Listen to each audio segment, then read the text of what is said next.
भैया डीजे पे कमर हिलाई के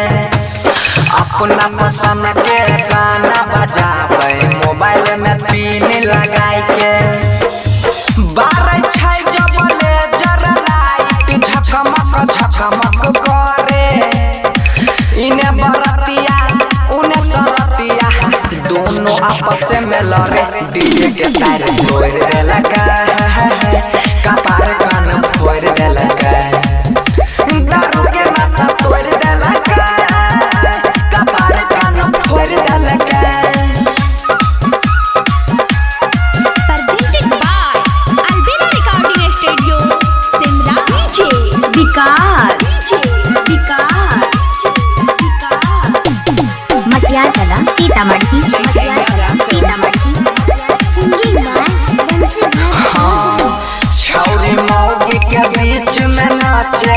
लगल छौरा बरतिया आगू पीछू मोटरसाइकिल बैठ गेलै सरतिया अपना अपना गाँव में छौरा रहै छै सब बरिया गोरकी छौरी मौगी रहे मालिया पाछी झपला बात खोर देलका डीजे के तार तोड़ देलका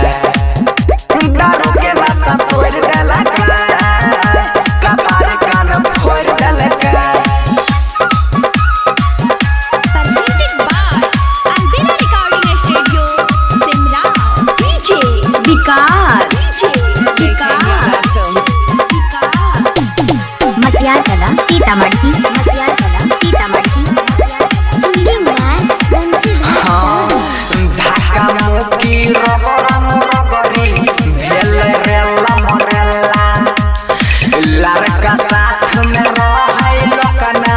पकड़ाई गेलै अकेला बजलै जब बनसिया के गाना बिछा के प्लास्टिक बोरा छौरी सब